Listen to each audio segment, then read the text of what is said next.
ठीक है। अब इसके आगे देखते हैं हम लोग कहाँ से देख चुके थे। ठीक यहाँ से देख चुके थे। कहाँ से देखिए हम लोग 33 क्वेश्चन तक से देख चुके थे, जिसमें से क्या था, एक साथ एक से अधिक कंप्यूटर क्या करते थे, कार्य कर सकते, टाइम शेयरिंग करके था। ठीक, अब उसके बाद देखते हैं इसमें 34 वगैरह, ये भी क्या है, ऑपरेटिंग सिस्टम का ही क्या है, मल्टीपल क्वेश्चन है। ठीक, मल्टीपल क्वेश्चन है। ठीक, जो सभी प्रकार के परीक्षाओं के लिए उपयोगी है। ठीक, तो यहाँ पर देखिए क्या है, सबसे पहला देखिए क्या है, जब आप पीसी बूट करते हैं, ठीक, आप पीसी को बूट करते हैं तब क्या होता है। ठीक, जैसे कि आप पीसी बूट करते हैं तो मतलब क्या होता है, मतलब क्या होता है, ऑपरेटिंग सिस्टम के अंश डिस्क से मेमोरी में कॉपी हो किया जाता है। ठीक, मतलब पीसी मतलब पर्सनल कंप्यूटर को आप बूट करते हैं तो कब क्या होता है, ऑपरेटिंग सिस्टम के अंश डिस्क से मेमोरी में कॉपी हो जाता है। ठीक, डिस्क से क्या कहता है, मेमोरी में वो क्या जाता है, कॉपी हो जाता है। ठीक, फिर उसके बाद देखिए टाइम शेयरिंग सर्वाधिक प्रयुक्त होता है। टाइम शेयरिंग सर्वाधिक प्रयुक्त होता है आसान व छोटे कार्यों के लिए। टाइम शेयरिंग मतलब टाइम को आधा आधा भाग में बांट देता है। ठीक, आधा आधा भाग में बांट देता है, तो ये टाइम शेयरिंग का कार्य होता है, आसान व छोटा कार्य होता है। ठीक, पहले से ऑन कंप्यूटर को रीस्टार्ट करने को क्या कहते हैं। पहले से कंप्यूटर ऑन है उसको रीस्टार्ट करने की प्रक्रिया को क्या बोला जाता है, वार्म बूटिंग कहा जाता है। और क्या कहता है, पहले कंप्यूटर बंद था पहले कंप्यूटर, अब उसको क्या किया गया, चालू कर रहा है, तो उसको कोल्ड बूटिंग कहा जाता है। ठीक, शट डाउन तो अपन ये आता है, लॉग ऑफ ये अपन लॉगिंग करते हैं तो वो होता है चालू है, और उसको पासवर्ड है तो उसको लॉगिन करना बोलते हैं। ठीक, इस प्रकार से हो जाएगा। फिर उसके बाद देखिए कंप्यूटर के संसाधनों का सर्वाधिक उपयुक्त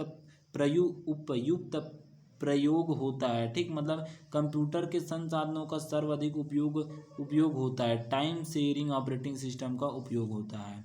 ठीक, फिर उसके बाद देखिए एक समय में एक से अधिक एप्लीकेशन चलाने वाले ऑपरेटिंग सिस्टम की दक्षता को खाली स्थान कहते हैं। मतलब एक समय में ये हमारे पास कंप्यूटर है और एक समय में मैंने क्या किया, एम एस वर्ड खोल लिया। ठीक, एम एस वर्ड खोल लिया, इसी समय मैंने क्या किया, गेमिंग कर लिया। इसी समय मैंने क्या किया, वर्कशीट मतलब एक्सेल में कुछ कार्य कर लिया। ठीक, इसी समय मैंने क्या किया, साउंड सुन लिया, साउंड मतलब गाना सुन लिया। इसी समय में एक समय में मैंने बहुत से वर्क कर लिया। तो इस प्रकार के ऑपरेटिंग सिस्टम को क्या बोला जाता है, तो मल्टी टास्किंग ऑपरेटिंग सिस्टम होता है। ठीक, मल्टी टाइम शेयरिंग क्या कहलाता है, मतलब एक समय में एक से अधिक कंप्यूटर को कंट्रोल करता है। ठीक, मल्टी टाइम शेयरिंग मतलब टाइम को एक साथ में क्या करता है, अलग अलग भागों में विभाजित कर देता है। ठीक, टाइम शेयरिंग कहलाता है। जस्ट इसके हम लोग ऊपर देखे थे कि नहीं, कंप्यूटर के संसाधनों का सर्वाधिक उपयोग होता है तो मल्टी टाइम शेयरिंग का इस प्रकार से यही वहाँ पर होता है।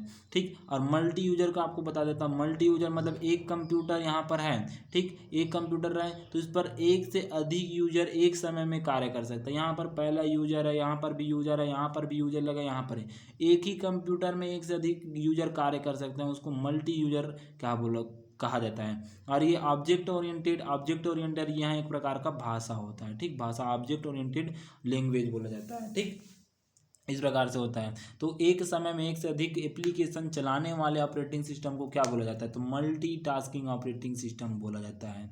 ठीक, फिर उसका देखिए मोबाइल का ऑपरेटिंग सिस्टम है।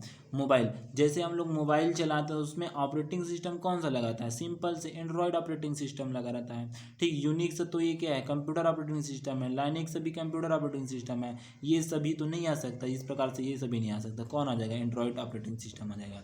ठीक, फिर उसके बाद देखिए यहाँ पर देखिए क्या दिया गया है, ओएस का प्रमुख कार्य क्या है, तो ये क्या करता है, प्रोसेसिंग मैनेजमेंट करता है, इनपुट आउटपुट युक्ति प्रबंधन करता है, मेमोरी मैनेजमेंट करता है, फाइल को मैनेजमेंट करता है, तो ये सभी आ जाएगा। ठीक, इसका आंसर सभी आ जाएगा। ठीक, मतलब ऑपरेटिंग सिस्टम रहेगा तो क्या कहता है, ठीक, ऑपरेटिंग सिस्टम रहता है तो हम लोग एक जगह से दूसरी जगह फाइल को भी हम लोग सेव कर सकते हैं, ऑपरेटिंग सिस्टम की सहायता से होता है। उसमें एक से अधिक हम लोग इनपुट आउटपुट डाल सकते हैं, तो ये ऑपरेटिंग सिस्टम मतलब बहुत सारे कार्य करता है। ठीक, फिर उसके बाद देखिए यहाँ पर गूगल द्वारा प्रस्तुत टू मोबाइल ऑपरेटिंग सिस्टम। गूगल द्वारा कौन सा ऑपरेटिंग सिस्टम बनाया गया है, तो वो एंड्रॉयड ऑपरेटिंग सिस्टम है। तभी तो आप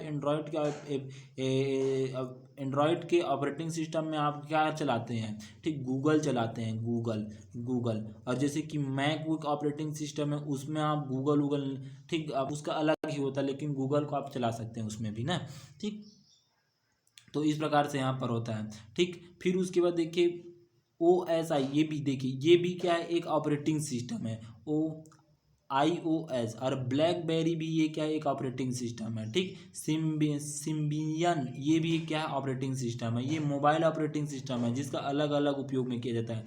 गूगल द्वारा बोलेगा तो ये एंड्रॉयड सिस्टम आ जाएगा, ठीक। फिर निम्नलिखित में से कौन सा फाइल एक्सटेंशन डॉस में प्रयुक्त होता है, तो .OS का उपयोग होता है। .com का भी उपयोग नहीं होता, ये तो एक होस्ट नेम है, ठीक। फिर .ex की ये तो क्या है, एक एक्सेल सीट का है। .prg ये भी नहीं है। .sys ये भी नहीं है, ठीक। तो इस प्रकार से .o का उपयोग किया जाता है एक्सटेंशन का। जब प्रोग्राम ऑपरेटिंग सिस्टम को मेन मेमोरी में लोड करता है तो उसको क्या बोला जाता है, लोड करने की प्रक्रिया को क्या बोला जाता है मेन मेमोरी में, ठीक। आप इसको MS DOS में पढ़ेंगे। MS DOS में 4 प्रकार से इसको बांटा जाता है, ठीक, 4 प्रकार से बांटा है। देखिए 1 है, 2 है, 3 है, ये 4 है, ये तीनों 4 प्रकार में बांटा जाता है। तो इसमें क्या पूछा है क्वेश्चन में, देखिए क्या है, या वहाँ ऑपरेटिंग सिस्टम को मेन मेमोरी में लोड करता है, ठीक। वहाँ प्रोग्राम जो क्या करता है, ऑपरेटिंग सिस्टम के मेन मेमोरी में लोड करता है, वो बूट रिकॉर्ड कहलाता है। निम्नलिखित में से, ठीक, निम्न में से कौन सी MS DOS की एक्सटर्नल कमांड है, कमांड नहीं है, एक्सटर्नल कमांड नहीं है, कौन है, डायरेक्टरी एक्सटर्नल कमांड नहीं है, ठीक। MD, ठीक। यहाँ पर देखिए MD कमांड प्रयोग करते हैं। MD कमांड का प्रयोग क्यों नहीं करता है, ठीक, मैक डायरेक्टरी बोला जाता है। डायरेक्टरी या उप डायरेक्टरी बनाने के लिए इसको उपयोग किया जाता है। मतलब फाइल, डायरेक्टरी मतलब फाइल होता है, फाइल बनाने के लिए इसका उपयोग किया जाता है, या फाइल के अंदर और फाइल बनाने के लिए इसका उपयोग किया जाता है, उप फाइल बोला जाता है, ठीक। डायरेक्टरी मतलब फाइल होता है, ठीक। इस प्रकार से यहाँ तक आपको हो गया, ठीक। जय हिंद।